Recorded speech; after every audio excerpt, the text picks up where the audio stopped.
جب بھی ہم روزے کی بات کرتے ہیں تو ذہن میں فوراً رمضان آ جاتا ہے نا؟ لیکن روزہ یعنی بھوک اور پیاس کے ذریعے خود کو پاک کرنے کا عمل صرف اسلام تک ہی محدود نہیں ہے۔ یہ تو ایک بہت پرانی ایک الہامی عبادت ہے جس کی جڑیں تینوں ابراہیمی مذاہب یعنی یہودیت، عیسائیت اور اسلام تینوں میں بہت گہری ہیں۔ تو آئیے آج اس ماخذ کی روشنی میں دیکھتے ہیں کہ یہ مشترکہ ورثہ آخر ہے کیا، یہ عبادت شروع کیسے ہوئی اور وقت کے ساتھ ساتھ اس میں کیا کیا تبدیلیاں آتی گئیں۔ تو اس ساری بات کی بنیاد کیا ہے؟ وہ ہے قرآن کی یہ آیت: اے ایمان والو، تم پر روزے فرض کیے گئے جیسے تم سے پہلے لوگوں پر فرض کیے گئے تھے تاکہ تم پرہیزگار بن جاؤ۔ یہ آیت ایک بہت بڑی سچائی ہمارے سامنے رکھتی ہے۔ وہ یہ کہ روزہ کوئی ایسی چیز نہیں ہے جو صرف اسلام میں آئی ہے، نہیں، بلکہ یہ تو ایک ایسی عبادت ہے جو ہم سے پہلے والی قوموں کو بھی دی گئی تھی، اور اس کا مقصد وہ ہمیشہ سے ایک ہی رہا ہے: تقوی حاصل کرنا، یعنی اللہ کا خوف، اس کا گہرا شعور دل میں پیدا کرنا۔ اچھا، تو آج ہم بات کس ترتیب سے کریں گے؟ سب سے پہلے دیکھیں گے کہ یہ ایک آفاقی حکم کیسے ہے، پھر یہودیت میں روزے کو سمجھیں گے، اس کے بعد عیسائیت میں جو تبدیلیاں آئیں ان پر نظر ڈالیں گے، پھر اسلام میں روزے کی کامل شکل دیکھیں گے، اور آخر میں ان سب کا ایک ساتھ موازنہ کریں گے۔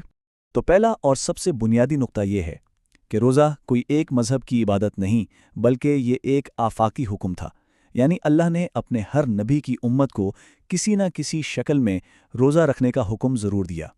یہ سمجھیں کہ عبادت کی ایک ایسی بنیادی شکل تھی جس کا مقصد ہمیشہ ایک ہی تھا: انسان کو اپنے پیدا کرنے والے کے قریب لانا۔ چلیں اب اس سفر میں اپنے پہلے پڑاؤ کی طرف چلتے ہیں، یعنی یہودیت کی طرف۔ اس ماخذ کے مطابق بنی اسرائیل وہ قوم ہے جن پر تورات نازل ہوئی اور انہیں بہت واضح طور پر روزہ رکھنے کا حکم دیا گیا تھا۔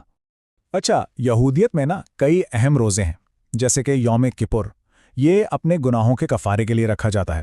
پھر ہے عاشورہ کا روزہ، جو فرعون سے نجات ملی تو اس کے شکرانے میں رکھا گیا۔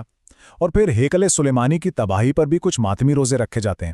مطلب ہر روزے کا ایک اپنا الگ مقصد ہے۔ ان سب میں جو سب سے اہم ہے وہ ہے یوم کپور۔ اسے یہودیت کا مقدس ترین روزہ مانا جاتا ہے، اور اس کا طریقہ بھی بہت سخت ہے۔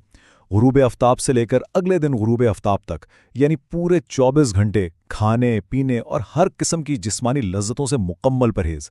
اور یہ کوئی بات کی بات نہیں، اس کا حکم سیدھا سیدھا تورات میں دیا گیا ہے۔ اور دیکھیں، یہ حدیث اس تاریخی تعلق کو اور بھی پکا کر دیتی ہے۔ جب نبی کریم صلی اللہ علیہ وآلہ وسلم مدینہ تشریف لائے تو آپ نے یہودیوں کو عاشورہ کا روزہ رکھتے ہوئے پایا۔ آپ نے پوچھا یہ کیا ہے؟ تو انہوں نے بتایا کہ یہ وہ دن ہے جب اللہ نے موسیٰ علیہ السلام کو نجات دی تھی۔ تو آپ صلی اللہ علیہ وسلم نے فرمایا، ہم موسیٰ کے تم سے زیادہ حقدار ہیں۔ پھر آپ نے خود بھی یہ روزہ رکھا اور مسلمانوں کو بھی حکم دیا۔ اس سے صاف پتہ چلتا ہے کہ ایک مستند عبادت تھی